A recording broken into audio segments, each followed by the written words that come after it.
Dude, Zach, that haunt we went to was freaking incredible. It was indeed. Yeah, we have to talk about this because, we'll talk about haunts. And I don't go to a lot just because my schedule sucks this time of year. But I went to one and I think it's going to make all the other ones kind of suck in comparison. So we're going to talk about that in just a moment. But I implore you, if you are one of our listeners from the Southern California area, email us. And what is that email, Zach?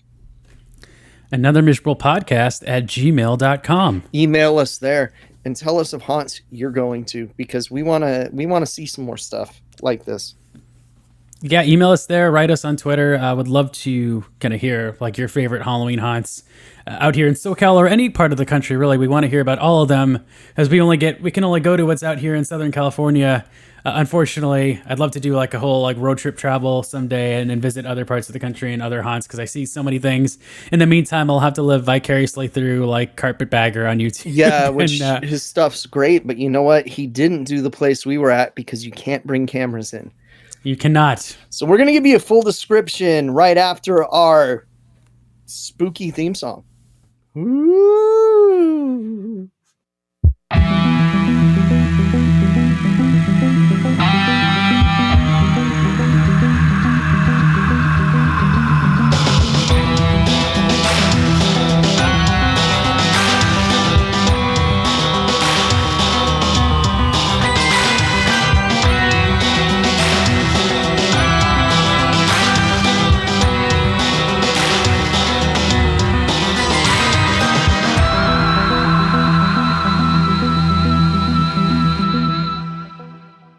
Hey everybody, welcome to another Miserable Podcast, Horror Decomposed. My name is Zach. Joining me today, the one and only Professor Casey. Yeah, Kris couldn't be with us, but he didn't go to the haunt with us anyway, so it's all good.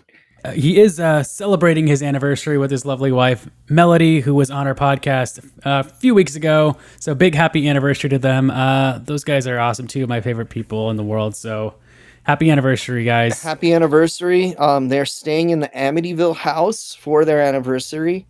And hell yeah, dude. It's going to be interesting. I made that up, but it sounds right. So bear with me a bit today, guys. My throat's been a little sore. I'm drinking some tea, so hopefully it sounds okay. I do want to plug our YouTube channel real quickly earlier than usual, because I've started uploading YouTube shorts which tie into what we're talking about today, because we're going to talk about a couple of the Halloween haunts and events out here in SoCal that we've experienced so far this Halloween season. And I started to do some YouTube shorts for them. First of them was talking about Reign of Terror, which Casey and I went to about a couple weekends ago in Thousand Oaks, California. Yeah. This is the best kept secret in the SoCal haunt community. I was so impressed by it. I had to do just a little video telling people to check it out. So I uploaded that as a YouTube short and on all my socials. So make sure to subscribe to us on YouTube, because I'm going to be doing a lot more shorts. I also did a short, a little of highlights of the next Halloween event we're going to talk about as well. But let's talk about Reign of Terror, Casey. So I've been wanting to go to this for a while now. I really wanted to go last year. I just could not get out in time. But I finally convinced you guys and our buddies, Byron and Kevin, to drive down to Thousand Oaks, check out this haunt with me. And boy, was it worth the drive. Yeah. I got to say, though, man, like, I nerd out about this stuff. I wouldn't be doing this podcast if we didn't, but I mean like haunt stuff specifically. Like, I watched hours worth of videos on the Trans World Convention where they talk about all this stuff, which is funny because that's how I actually found the Carpetbagger on YouTube. And he got so scared at the convention. And there's stuff that I would see there that was like really high-end haunt animatronics. And I'd see it and I'd say, man, I hope I get to see one of these in person at a haunt. This place had almost all of them in one haunt. They have a lot. They have a lot of them. Yeah. There has to be tens of thousands of dollars worth of animatronics alone. We're going to try to not spoil any scares, but there's some technical stuff that was pretty amazing that we have to talk about. One in particular that we were all pretty blown away by, literally, almost. When was the first time you'd heard of Reign of Terror? Because the first time I'd heard of it, I think, was pretty much at like Monsterpalooza, because we would see their hearse like outside of the events with like Reign of Terror and some skeletons, and I always like noticed it, but I didn't really look too much into it at the time. It was like farther away. I think it was in Thousand Oaks, so I just was like, well, that looks cool. Maybe at some point I'll check it out, but I never like did too much research into it. And then in the last couple of years, I've just heard about, dude, you got to go to Reign of Terror. It's like one of the best haunts out here. You got to check it out. It's like 130 something rooms. I was reading more about it. I was like, this does sound awesome, man. I really need to go to it. And after the pandemic hit and things took a dip, I was like, I really wanted to get back into the haunt scene. And I was dying to go last year. I just couldn't get anyone to go with me, and I just didn't feel like making the drive out there by myself and not meeting up with anybody to go do it. So I waited until I could get my guys, my buddies, to go with me. And it's the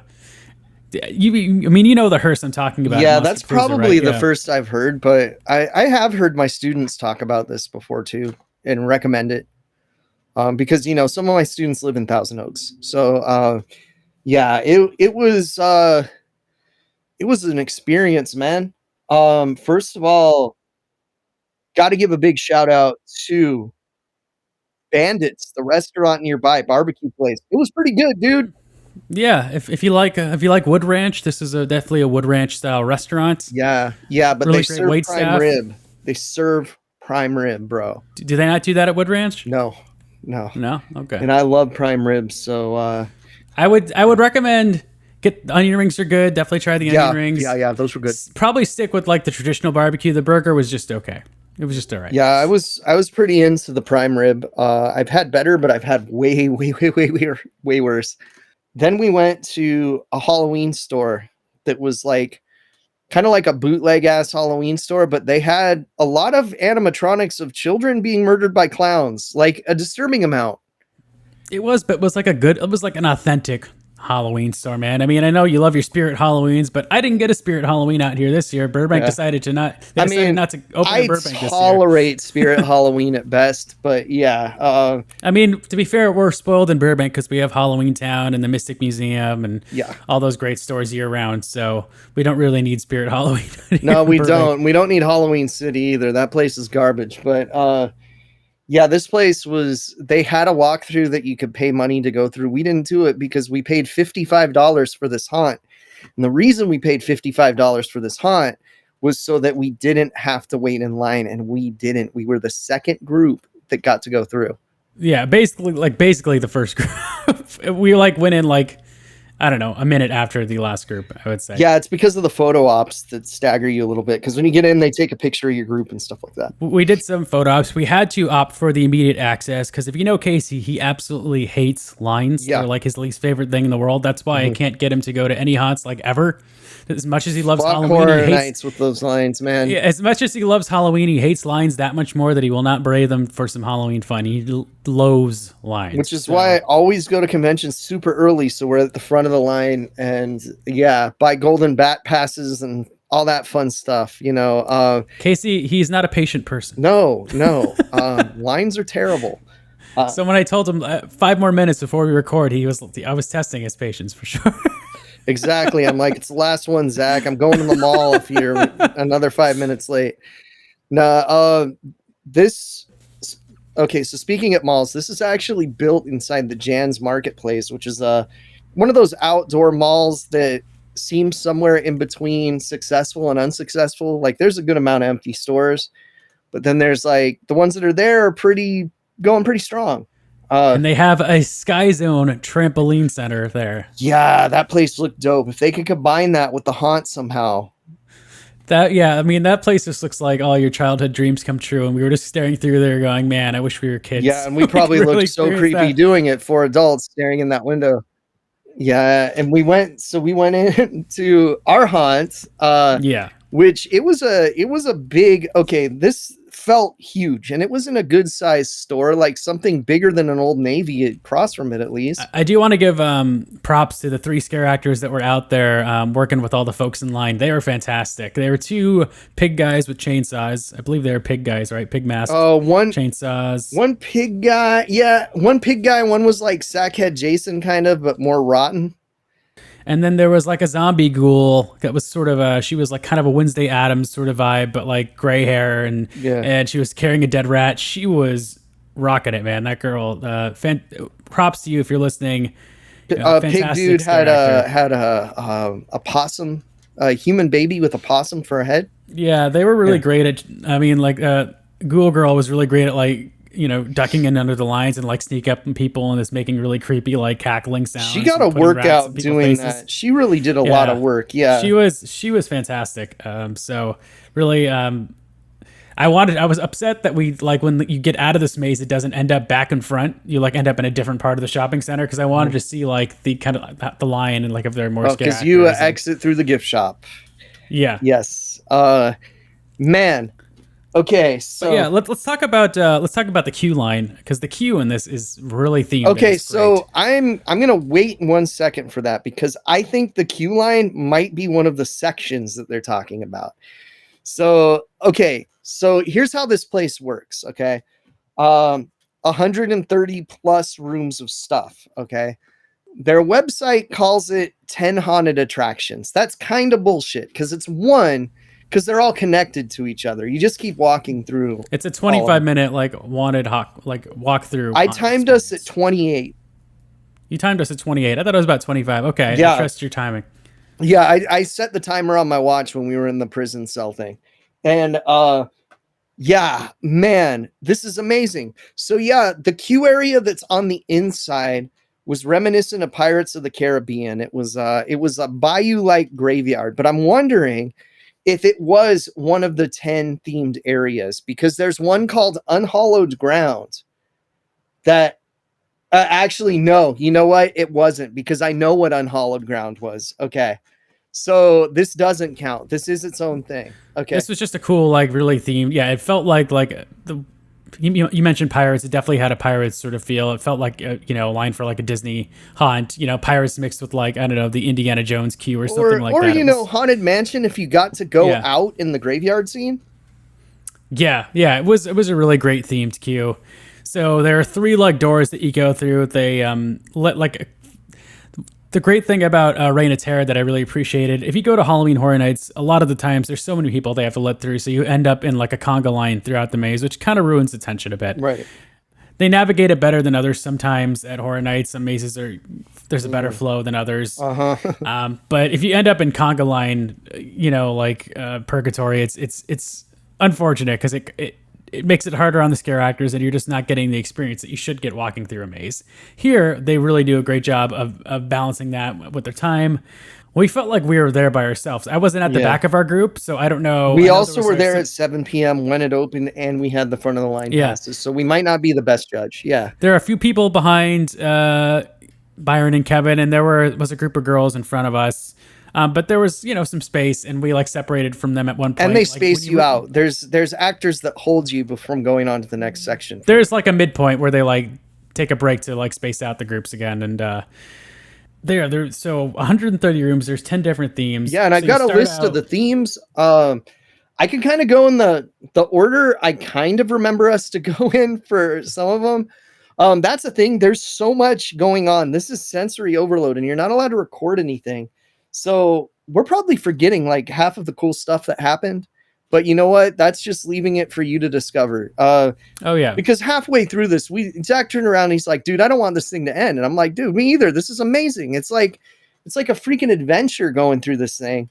And we're not people that get freaked out and start crying when we're scared or anything, but there were some really good jump scares that got each and every one of us.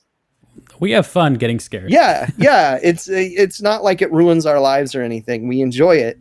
The first area was containment. So you start off in a holding cell, and then prison, you get processed by a kind of zombie-ish, kind of monsterish, big boss man like prison guard. And he sends you through a few areas where people scare you. Keep it moving. You go through the showers, which spray water on you. You go through like a dentist where someone's getting their teeth drilled out and it's splattering all over you and stuff. All the splatter is water, so don't worry. There is just like, good opportunities for people to scare you in prison cells. And when you go from a prison into an asylum, and I felt like maybe they could have had a little bit better of a break here, but there was an outdoor area between the two that made it apparent that we were switching scenes. Not all of these felt like there was a clear divide between the each haunt zone, but some of them were, and this is a criticism I've seen from other people as well. Yeah, I do see if you go on the website, like for each theme, they have like backstory for the different themes. That's not really portrayed super well in the mazes per se. You don't really like, there isn't really like an overflowing story that you notice from one theme to the next. You're just going from, room to room. And I theme, think this like, backstory's just for funsies, like some of the Universal Florida stuff does. Yeah, it's great that they have that lore there. You're not really going to notice like an overarching story when you're walking through this. You're just going to be having a good time. I think my general like thoughts on Reign of Terror before we delve more into specific things that happen is that what they lack in, I would say, like really great like Horror Nights level costuming and like practical like makeups or masks, they make up for, and just really wonderful scenery and set design, fantastic special effects, and awesome animatronics and great scare actors as well. They really do a good job. And there's a good balance between scare actors and animatronics too. It doesn't over rely on one or the other. And they make really good use of this space because it is like over 130 rooms, but these aren't giant rooms. They're not quite the size of like spaces of you would see in a lot of the Horror Nights mazes, which have like a wide rooms. They aren't like super wide. It's a little more like narrow hallways and passageways, and some rooms are bigger than others, but it's very like an economical use of the space, and they make very smart. And every room's fully themed and may or may not have things that scare you. You'll go to outdoor sections and indoor sections, and they do a great job of just arming you with like a weird prop in the corner that your focal point's going to be on, only for like the scare to come from an actor in the dark corner of the room that you're not noticing at all because your attention's focused elsewhere. And that's just really cleverly laying out a haunt, Yes. But let's talk about a couple of our favorite things. Okay, so we were in the asylum. You know, some good scares in there, but then was one of the first big mark out moments where we went to what they call the funhouse. The outside area of the funhouse is amazing. You're outdoors, fake outdoors. You're still inside. And it has one of those giant, it was either a clown head or a devil head or a devil clown head. My memory's like, because so much happened.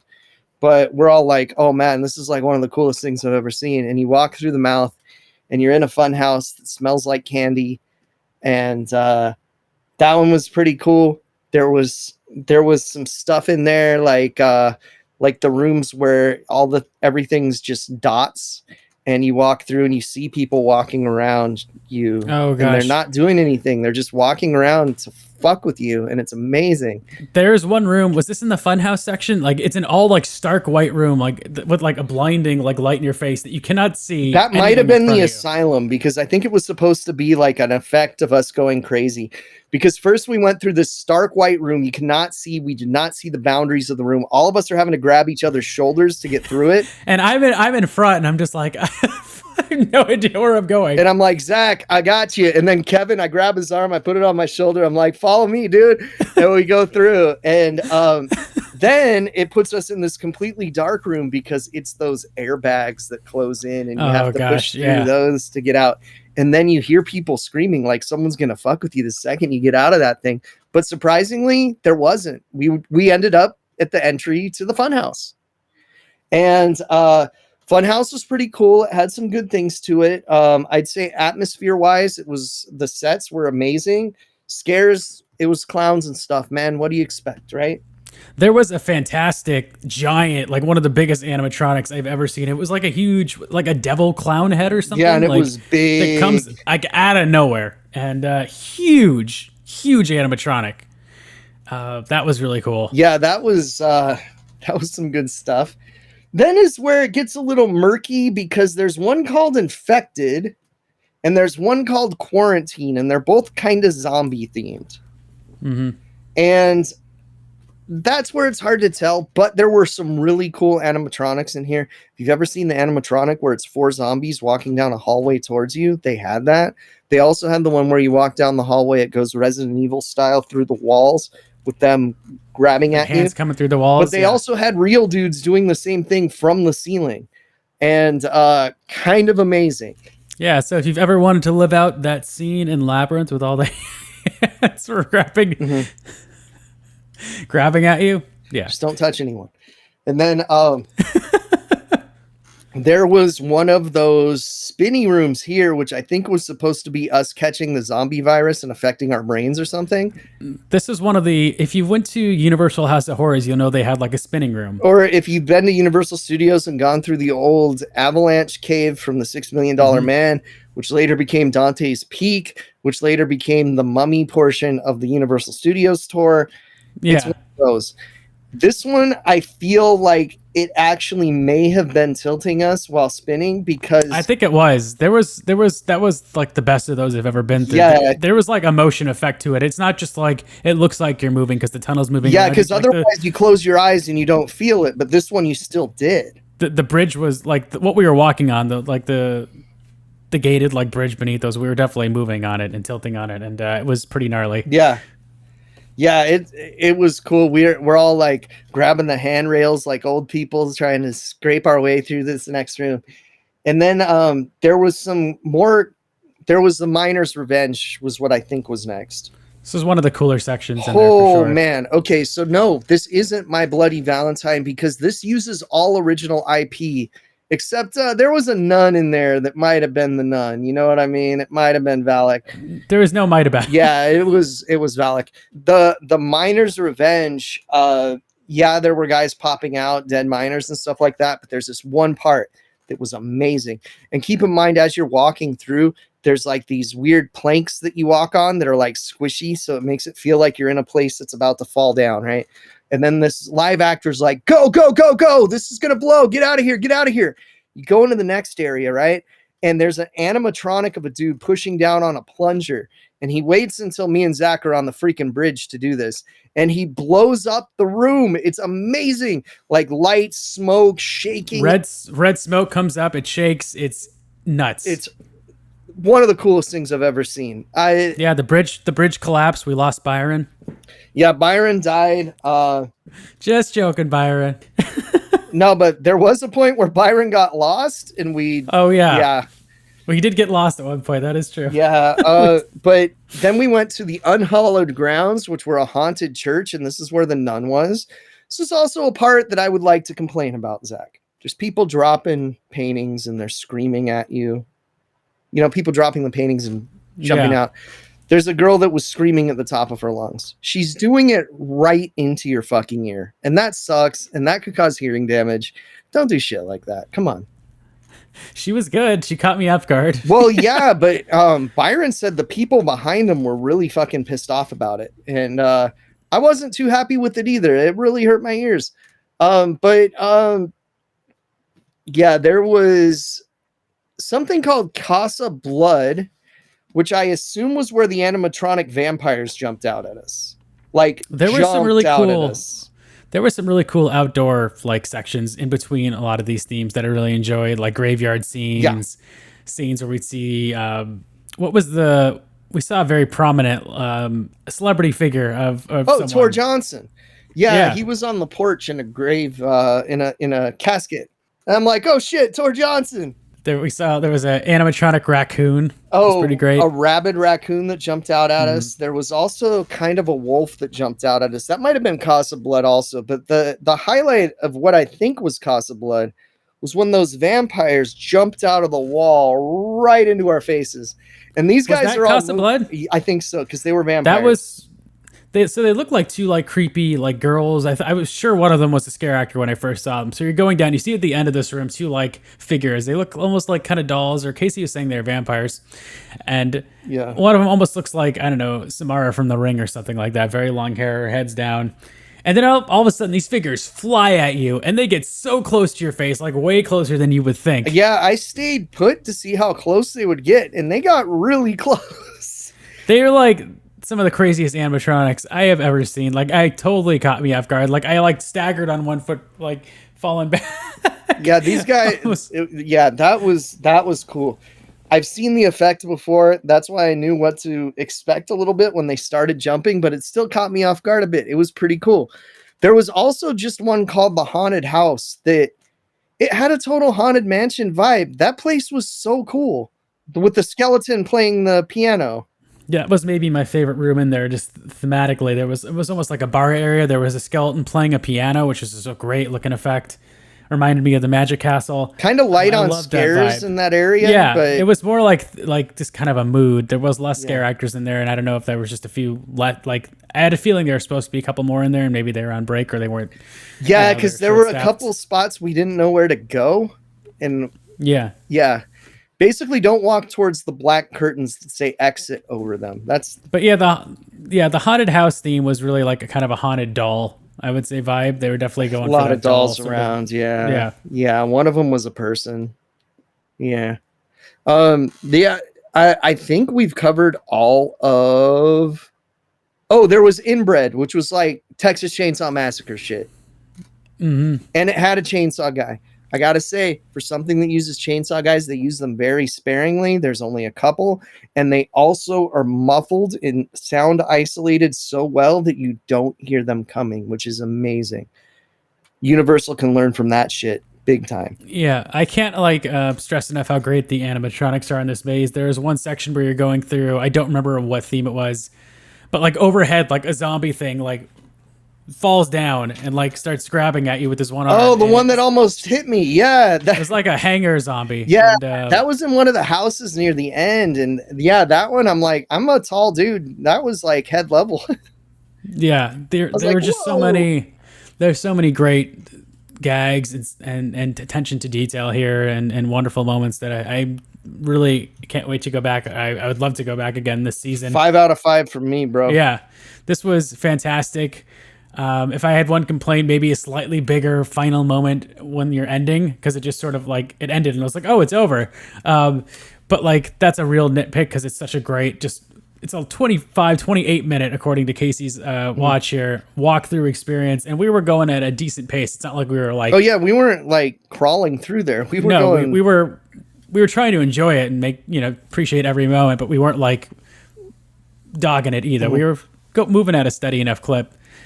And yeah, man, that was so much fun. I cannot recommend going to see Reign of Terror enough. It's in Thousand Oaks, California. If you're going out there this year, make sure to check out the Halloween store around next to Nordstrom Rack.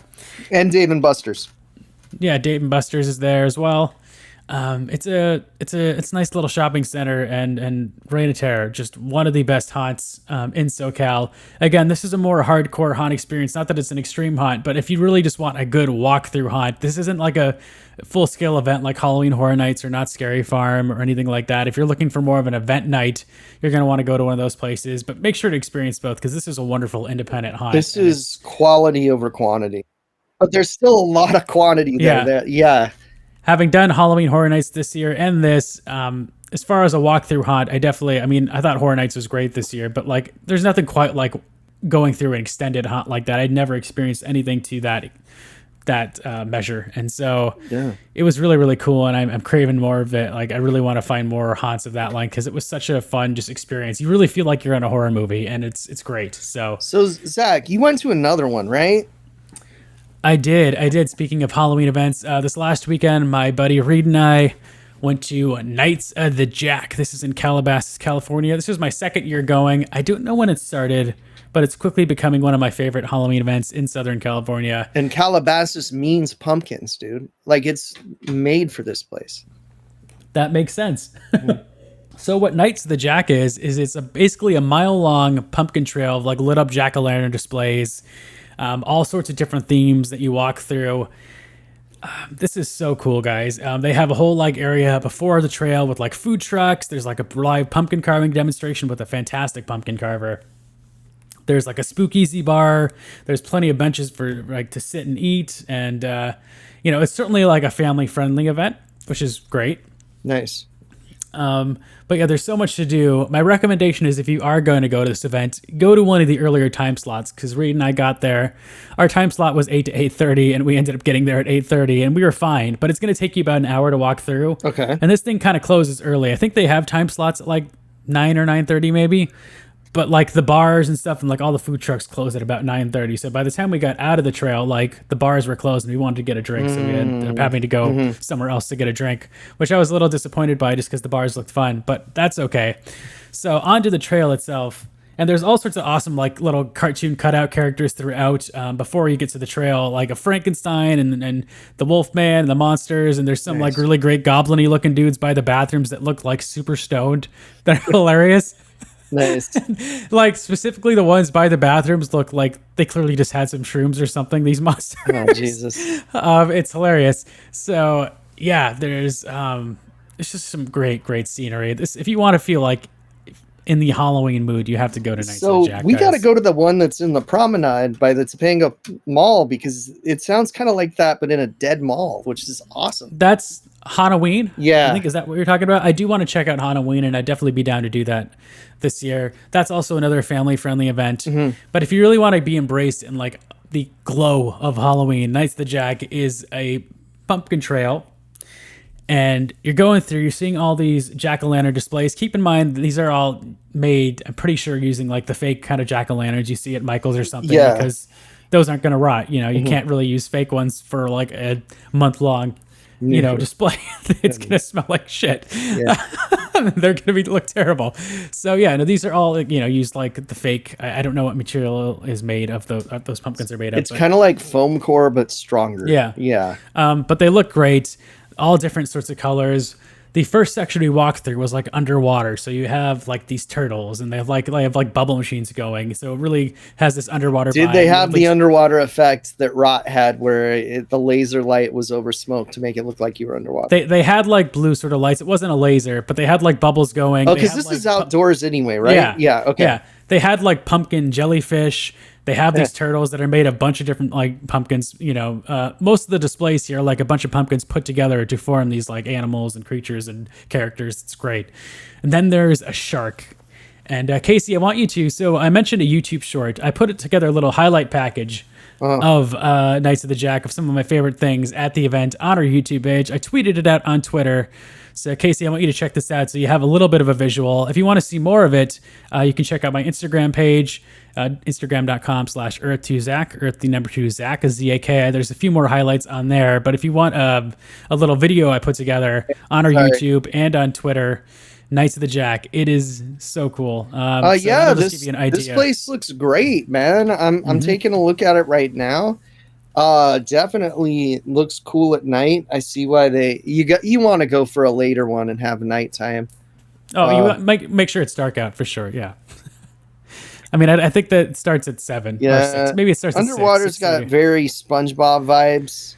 That's a different. Those are two different sections. Oh, gotcha. Okay. I just put them together because they're both underwater. Yeah. All right. There's a lot more than what I'm showing. This looks cool. It's a lot of pumpkins, man. It's an outdoor snowing area. That's pretty cool. Yeah, that was cool. Yeah, this is neat, dude. I wouldn't mind checking this place out. And there's like cemetery sections and stuff too. I only had 60 seconds with that video. There's a lot more that I did not show in there. Nice. There's sections with like monster like carvings like Dracula and the Wolfman. There's a huge like Frankenstein built out of pumpkins. So many great things. Dude. So you go through like this underwater section. You see this giant like Jaws shark, which Casey saw in that video. There's a giant like octopus made of pumpkins. Then you go through to like the next section, and it's dinosaurs. And there's like a T-Rex, and there's like a Brontosaurus. Oh, that's awesome. It's so cool, dude. Then you have like other pumpkins that are like lining this area that are like dinosaur bones and claw marks, and it's so themed. And they have such great like ambient lighting throughout this whole trail. And you can, if you want to bring a drink or a snack, you can definitely bring that on the trail, because this is about an hour. It's going to take you at least an hour probably to walk through this trail. Nice. Bring some. It's very lengthy. Yeah, it's a great time. It's such a great like family event, a date night, friends, any kind of group you can put together. This is absolutely worth it. I adore this event. So from there, I'm trying to think what the next theme was. There's so many different things you go through. I'll go through my phone because I pretty much took a picture of everything. There's a section with like giraffes and elephants and tigers and stuff. You definitely go through animals. One of my favorite sections, which is the first section in the video that you see, is they have trees with jack-o'-lanterns in them. Mm-hmm. And it is beautiful. It is so cool. And this is right next to a Day of the Dead section where they have like these beautiful like skeleton tableaus, Day of the Dead skulls made out of pumpkins. Really beautiful colors. Really gorgeous to look at. It's right next to this area with a bunch of huge trees with like all sorts of jack-o'-lantern lights in them. It's so cool to walk through and so gorgeous to look at. I cannot recommend checking this out enough. I'm going to keep talking about it. I know I keep saying I can't recommend checking it out enough, but that's because I cannot recommend checking this event out enough. It's so much fun. So yeah, you go through this section with like this wonderful like trees with jack-o'-lanterns in them. It's so like beautiful and haunting and eerie. You go through some other sections with trees full of lights. You see some great pumpkin scarecrows. Then there's a bunch of tunnels. I didn't highlight any of the tunnels in here, but you go through like a kind of spider web tunnel with like purple and pink lights and stuff, and that was really cool. Cool. And you get back to more pumpkin. Most of the trail are like these different themed areas with the pumpkin carvings and stuff, and that's like really the highlight and the meat and potatoes of it. You see like these more animals from the animal kingdom, like elephants and giraffes and things like that. Then there's a great SpongeBob section where they really go out and do these really great themed SpongeBob carvings. Like it's Bikini Bottom, they have Squidward's house, they have SpongeBob's house, really impressive stuff. Under the sea. Even if you don't like SpongeBob, it's pretty cool to see. I don't. It actively makes kids dumber. It's been proven. So it's still, I put that in there because I figured it'd be popular on YouTube. But there are some other great like themed areas with just like, there's carving of like Deadpool and Wolverine. Oh yeah, now we're talking. Yeah, Fuck some really SpongeBob. like great themed pop culture carvings. There's celebrity carvings. Mel Gibson got one, which I was a little confused by. Why would you give Mel Gibson one? Ooh. You go through one of my favorite things in this trail that I don't know. I think I put on my Instagram. I don't think I put it in that video. Is there's a pumpkin train, and each part of the train is like a different like. There's like a skeleton dude, and it's like Happy Halloween, and it's just like put together. And there's smoke coming out of this train. You get to the front of this train, there's smoke coming out of it. It looks so rad. Zach's a big Thomas the Tank Engine fan. Yes, you go through a cemetery area with different themed, headstones that are all like puns, like no escape, Noah escape, no escape. Get it? Jesus Christ. F minus. Things like that, but it's really fun. It's cute. It's tongue in cheek.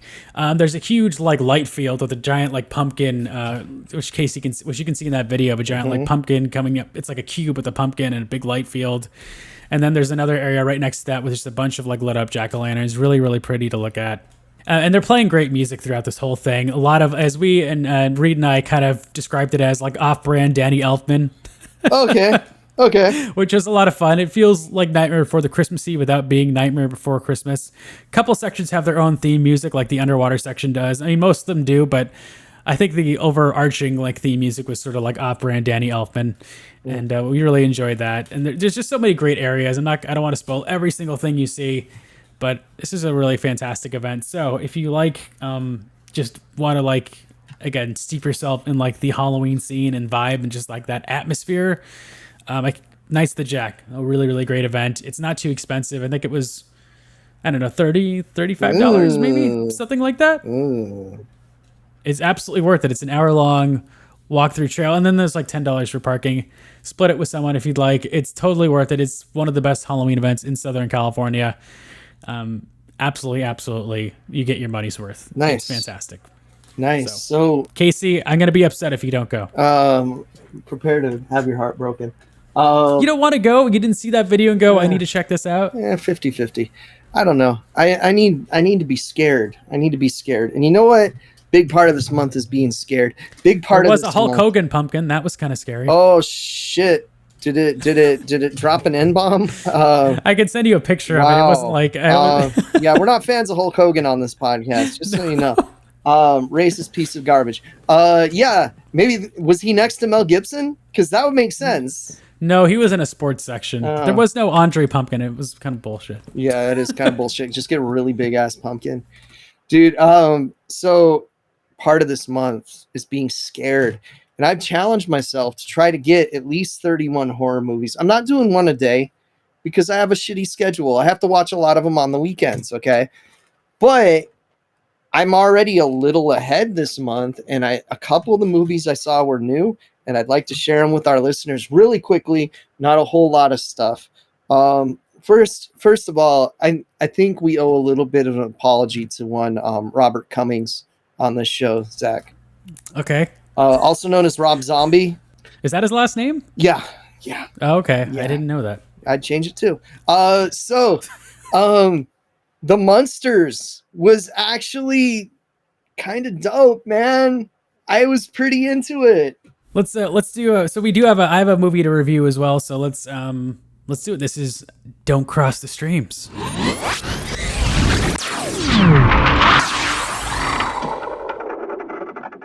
All right, so my friends, yeah, Munsters was kind of dope. This is gonna be really hard to edit, Zach. You got to leave all that in. This is gonna be impossible. Just leave it all in. Just leave it all in. It'll be fun. This is a last minute episode, everybody. We had something else planned that we're going to do later this month instead. Yeah, it's going to be our Halloween episode now. Yeah. We're going to talk about nope, don't spoil it. Jean-Claude Van Damme movies. I'm sorry. Yes, exactly. So anyway, yeah, this Munsters was fun. I shat on this a little bit before seeing it because the trailer was terrible, and I still don't like him casting his wife as Lily. But it was a fun movie, and you should watch it. And it's a nice, fun Halloween movie. The dudes at Podcast The Ride hated it. And I'm like, dude, did we watch the same movie? I mean, they don't know the difference between the Munsters coach and Dragula on that show. Your boys here do, at least me. But this was fun. Very, very colorful. It's lit like a goddamn full moon movie from the 90s. I love it. Lots of green lighting. It's tremendous. It's got some of the cheesy charm of the Munsters.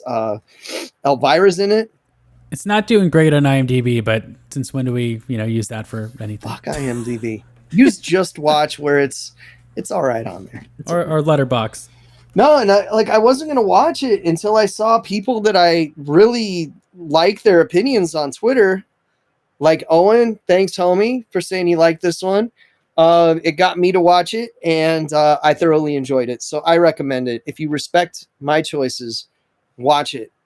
If you don't, then why are you listening to this podcast? Get the fuck out of here. Get the fuck out of here. But yeah, that was interesting. That was good. There was a movie I absolutely hated though, Zach. Okay. Actually made me mad while watching it. And that is Amazon Prime adapted My Best Friend's Exorcism by Grady Hendrix, which is a wonderful book. I implore you to read the book. The movie completely ruins it.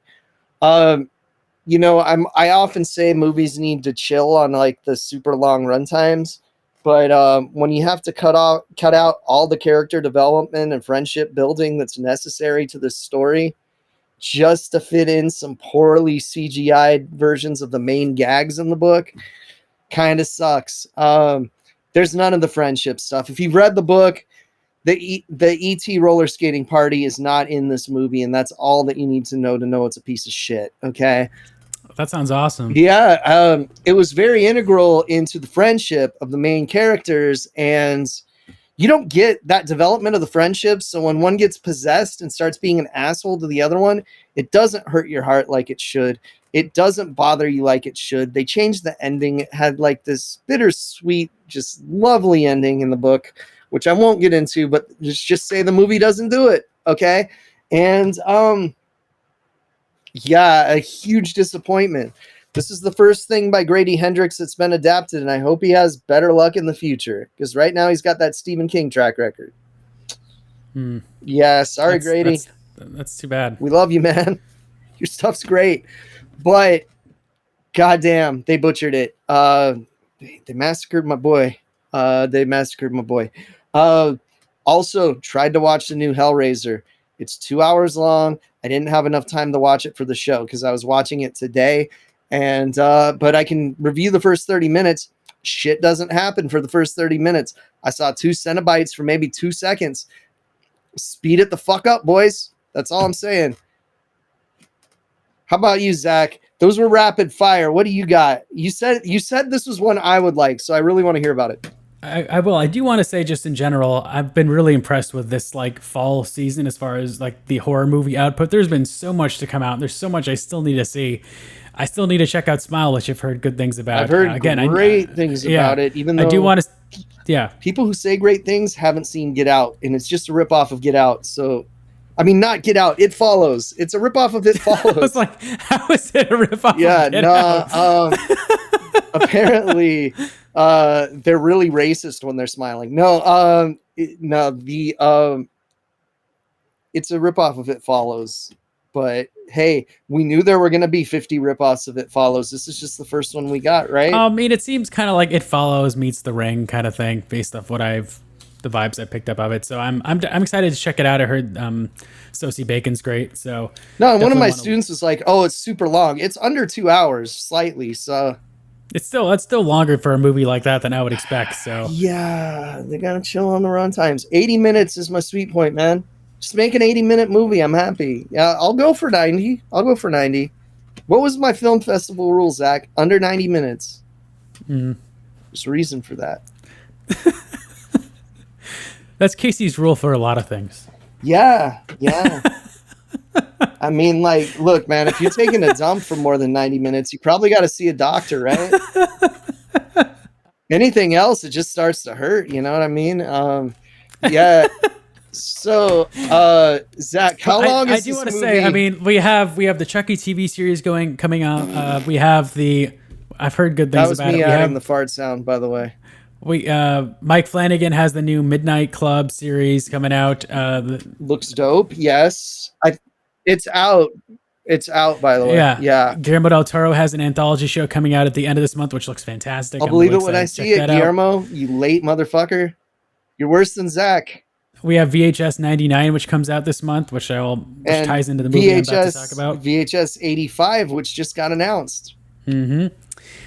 And yeah, so I'm very, very eager to just watch all this stuff and absorb all this content. I've heard some other new releases. One called Significant Other with Micah Monroe that I've heard good things about. So there's just so many great, independent releases, theatrical releases, so much out there. Look at them ripping off It Follows, casting Micah Monroe in a horror movie. Rip-offs everywhere. I thought you were going to make a Michael Monroe joke again. Oh, dude, Hanoi rocks. Great bands. Like, one listener might get that joke, but they think it's great. Yeah, so I watched Deadstream. This is a Shudder exclusive. It's directed by Joseph and Vanessa Winters and stars Joseph Winters. I literally just heard about this yesterday. I saw people tweeting about it, and I was like, Zach, are either of them related to the legendary Jonathan Winters? I don't think so, as far as I know. Damn it. How long is this movie, Zach? It is... Pause. Let me double check the runtime. I believe you're going to be happy with this runtime, Casey. It is 1 hour and 27 minutes. Okay, it's pushing it, but it's there. It's pushing it, but it's there. Okay. Yeah, they could have trimmed it down a little bit, but it never feels like too long in the tooth. Could have trimmed it down about 17 minutes, getting that 80 mark. Yep. I can easily sell you on this though, Casey. So I saw a couple tweets about it, and people are like saying, "Dude, this movie is awesome. It's like if Sam Raimi directed the Blair Witch Project." And I was like, "Okay, that sounds awesome." Where can we find this movie? It is on Shudder. Okay. It is a Shudder exclusive. It was just like I don't know what I think it debuted at South by Southwest, if I'm not mistaken. This is the feature debut of Joseph and Vanessa Winters. This is their feature directorial produced. They produced it, they wrote it, and Joseph Winters stars in it as the titular character. I believe the title character is named Sean Ruddy. I think, if I'm remembering that correctly. Is he related to Lisa Ruddy from You Can't Do That on Television? One person in the audience will get that, and they're laughing right now. So the plot of this movie is it's basically kind of a satire of like a Logan Paul style Twitch streamer who does extreme stunts. Okay. His whole persona on YouTube is doing things to face his fears. He's very obnoxious and over the top. He's kind of a disgraced Twitch streamer YouTuber because he was banned from the platform for a stunt that went awry. So totally Logan Paul. Yeah, that you sort of find out about later, except he looks very different from Logan Paul. But does he wrestle Roman Reigns in Saudi Arabia? No, he does not. So, but it's clearly kind of a send up of that sort of streamer culture, and just kind of the extremes that some Twitch streamers will go to get views and clicks and things like that. And so this is about a guy who he still lives at his parents' house, and he did something that got him kicked off a platform and demonetized, but now he's made a comeback. He made an apology video, which got a bunch of views. And so now he's in everyone's good graces again, sort of. But this movie is based on his comeback stream, and he's decided to confront his fear of ghosts because his whole shtick is confronting his fear. So this one, he's doing his biggest fear, which is his fear of ghosts. Okay. And so the setup is this haunted house. I forget what state this is supposed to take place in. It might be Indiana. I might be totally off on that. Let's just say it doesn't Kentucky really matter. It doesn't really come into play. So he's going to see this haunted house. It's just him. He has like this whole like body like harness set up with a face cam. Oh, of course. Thanks, MTV Fear. Yeah. There's a great gag at the beginning of this, which I don't know if I want to spoil, but you see like a thing come up on the screen before like you see this live stream play, and it's like in October of 2022, a well-known live streamer snuck into this haunted house and was never seen again. A few weeks later, this footage was found.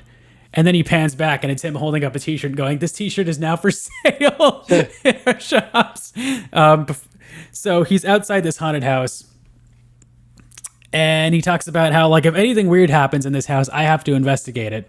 Okay. And so he goes through and starts talking about kind of the history of this house. And there was a woman, like a poet, her dad, like, bought her this house. And she ended up hanging herself. And shortly after that, 11, like, other people died in this house of, like, mysterious circumstances. And so there's all sorts of, like, rumors and theories about this house. And it's been, like, boarded up and totally dilapidated and graffitied everywhere.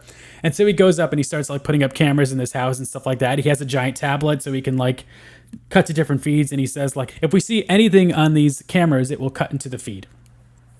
Okay. So like a motion detecting auto cut into the feed. Yeah. Okay. Yeah. Which sort of does more often than not. He's like checking the feed himself, and like you'll see like the viewer chat come up and they'll be like, dude, something just happened on this camera. And he'll go, what? And he'll like go to the tablet. Oh, okay. Like the Zach Baggins specials. Okay. I'm down for that. So this is really, in a lot of ways, it's pretty much a one-man show. There is someone else that comes into play, and I don't want to spoil anything about that. So this movie is essentially found footage Evil Dead. Okay, like, I'm down. Which is a fantastic concept. Yeah. The one caveat with this whole idea is Joseph Winters, who plays the lead character, Sean Ruddy, is such an obnoxious character. Like, you hate this guy. So I know the feeling. And you spend the movie with him. And there are moments where you feel a little bad for him and becomes endearing, but he's like, his persona is like so over the top and like high pitched screams when things are happening, and like it's your enjoyment of this movie will depend on how much you can stomach this character, and for the most part, I think they pull it off. But it is a grating character on purpose. Joseph Winters plays it perfectly. Obviously, that's how they wrote him. Right. You know, this is supposed to be his comeback, and he's a total like pussy. But it turns into a total Evil Dead thing. They definitely try and turn him into like an Ash Williams thing, but like an Ash Williams sort of hero, except that he's like still a really annoying shithead that you're not exactly rooting for, but he's in this crazy situation. It's totally full practical effects. And it's super over the top. It's, you know, the way they set this up, they could have made it a really kind of haunting, eerie sort of ghost story, but they definitely go full Evil Dead Sam Raimi. There's gross out gags, there's tons of great puppets, and bodily fluids flying everywhere. And, all right, it's fun. It's a good time. It's really silly. The puppets and stuff they use don't always look super realistic, but that kind of just adds to the sort of camp factor of it, and Jonathan Winters' performance, because it is very over the top and very campy. And you see like the listeners in like that are chiming in the chant during this movie, you know, not sure if what's going on is real or not. And so it's Jonathan Winters, Joseph Winters does a great job as Sean Ruddy. Embodies. Now you're gonna say Jonathan Winters the whole time. Thanks, Casey. Yeah, Joseph Winters does a great job embodying. He was like Sean a pleasant version of my grandpa. It's such a great like send up of like, you know, the super over the top Twitch streamers, and really nails that on its head. Nice. It's this is a really fun movie. It's a really different take on a found footage film. It's super original. The set design's great. They really do a good job of like masking their budget, because clearly it was a low budget. But it's a great Halloween movie. It really sets you in a certain mood. Again, I think your enjoyment is really just going to come down to how much can you manage hanging out with this character for 90 minutes, and he is annoying. There are moments where he gets a little more vulnerable. I wish there had maybe been a few more scenes where, because you have this YouTuber, Sean Ruddy, and he's clearly like going over the top and screaming and really high pitched. And I wish there had been a few more moments of like breaking through the facade where he was kind of like maybe not playing it up for the camera. But at the same time, I think that's just who the character is. Right. And there maybe isn't as much of that. Like there are some vulnerable moments. that isn't really what this character is. Like, this everything he's doing is a facade. He really is this big over the top persona. And so when there comes to those moments where he's like breaking down and being more vulnerable with the viewers and stuff, and without spoiling anything, those are nice moments. But there aren't really as many like where like he loses like the character or the persona. That is the character, So you take what you can get. It really is like found footage Evil Dead, and if that pitch sounds awesome to you, it lives up to that. It's exactly that. I mean, that's obviously what they were going for. It's not quite the same level of practical effects as Evil Dead or anything like that, but there are some really fun moments, some really great gags. There's some really surprising things that caught me off guard. This will definitely at least be on my honorable mentions at the end of the year. It's really unique, and I'm really glad I found it. It just came out of nowhere. I hadn't heard anything about this movie, and I also discovered that Joseph and Vanessa Winters directed one of these segments in VHS 99, which I've heard great things about. So, I gotta watch that too. Okay, so really quickly before we go, I'm sure some people are gonna say, Casey, why didn't you talk about Werewolf by Night? Don't worry about it. It'll happen when it happens. Oh, I do. Well, we do have one more thing to talk about before we go. So I didn't. Oh, also, back to Deadstream. Rating. I really struggled with the rating for this because I waffled between 3 and 3.5. And again, it's mainly just because of the character of this movie and like how much did his like kind of grating character impede with my enjoyment of the movie, and not too much. But it does take like about 20 minutes before like lots of stuff starts happening. So it does take a little bit of time before like shit hits the fan. They could have shaved those minutes off. 80 minutes. Yeah. Mm-hmm. I would say they should have gotten into it a little quicker and just made the whole thing just like a crazy. I mean, the last half of the movie is that, but they could have gotten into it a little bit quicker. At the same time, I appreciated the kind of slow burn setup, and you soak in this atmosphere, which I enjoyed. So again, between 3 and 3.5, you can stay tuned for my Letterboxd review. Which will just be a summation of this, and it'll be one of those two ratings. But Deadstream, that's on Shudder. Check it out. Really great Halloween watch. Nice. Perfect for October. Went 3.5 on Munsters, and I went 1.5 on my best friend's Exorcism. Nice. So I did want to get back to, so on Twitter, and I think at the end of our last episode, I mentioned we did our 12 Halloween movies you need to watch this year, and I've been really heartened to see all the feedback of that episode, and everyone's really digging our recommendations. You can find our full list on Letterboxd as well. Make sure to follow us on Letterboxd at A Miserable Pod. I've been getting a lot of people saying, hey, I watched Grave Robbers. It was awesome. Yeah, I still need to check out Grave Robbers. I'm excited to see it. And I really, the Trouble with Harry is next on my list too. So I'm excited to watch that as well. But I wanted to hear what your picks were. We want to hear what your Halloween picks were. So I posed this to everyone on Twitter. I'm sorry, YouTube. I should have posed this to you guys as well. But we got some great responses. So I just wanted to share, your guys' answers here. What you guys, I wanted to specifically your favorite under the radar watches every October. So not Halloween, not Michael Myers stuff. I wanted what is something that, you wouldn't normally expect people to watch on Halloween, or that people might not be aware of, films like that. So we got some really great picks. So let me find all of them here. So we got Byron, who mentioned Skull the Mask, which I think we talked about last year, was on Casey's favorite movies of 2021. The dude watched it because I told him to watch it. I mean, what? Come on. Byron is a friend of the show. I mean, these are all friends of the show here. Yeah, so those of you that don't know Byron's been my friend since high school. I've known this guy for way too many years. We're 42 and 41. Okay. So, I know what kind of movies this guy will like. So when I say watch something, he listens. Zach listens. Kevin waits 20 years and listens. Took him 8 years to see Trick or Treat, Zach. Yeah. So, good pick, Byron. That is definitely a good Halloween watch. Yes. We got Texas Spaniard Studios, friends of the show, and they mentioned every year without fail, we watch this classic in my house, and there's a poster of The Legend of Boggy Creek, which I still need to see. Oh, dude, yeah, it's great. That's also one of Kevin's favorite movies too. Yeah, it's good stuff. I remember always wanting to see it when I was a kid, and then it finally coming on TV, and I was so happy. Yeah, it's a good one. Nice. Yeah, listen to Mark Out Mania. Also, sometimes I'm on it. Awesome. And then we also have the real Sean Crummell, great artist, another friend of the show. And he had a great, he shared a list with us. So he says, in the past, I made lists and it tried to update them since so few horror movies, shockingly, are actually set during Halloween. As such, I've always focused more on animation. Tonight we watched Wallace and Gromit: Curse of the Were-Rabbit, which is one of my favorites. Fun one. That is a great Halloween movie. Yeah, I need to watch that again. It's been a while. But he shared a couple lists of his, and I retweeted these, so definitely make sure to check him out from like 2016 and 2017. A lot of really great cartoons and stuff that I have not seen. So there's like Bugs Bunny's Halloween special on here. Yeah. There's Darkwing Duck, Night of the Living Spud, Animaniacs, Space Probe, like specific episodes. Yes. Things like that. There is a couple Batman episodes, like the Batman versus Dracula. Oh, yeah, that was a standalone. It's pretty good. Mm-hmm. It's pretty good. Yeah. You know, obviously the real Ghostbusters, like When Halloween Was Forever, things like that, classic episodes of that show. Some really, really great stuff here. Monsters Crash the Pajama Party. Oh, yeah, that one's great.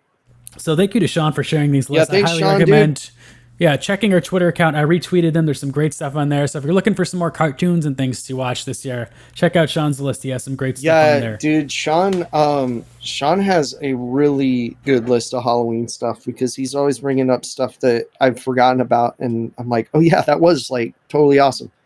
Yeah, good stuff, Sean.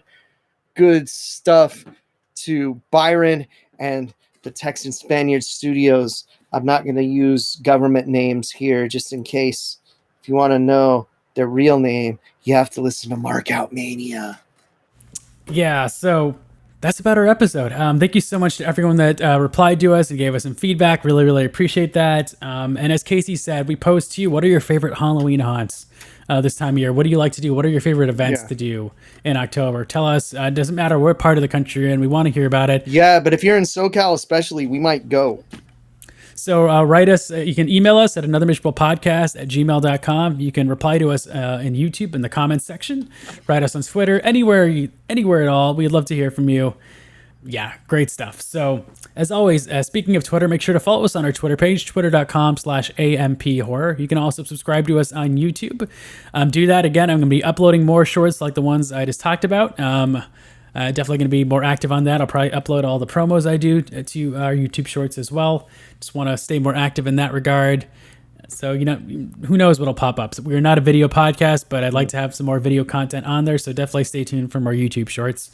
Subscribe to see all that when it comes out.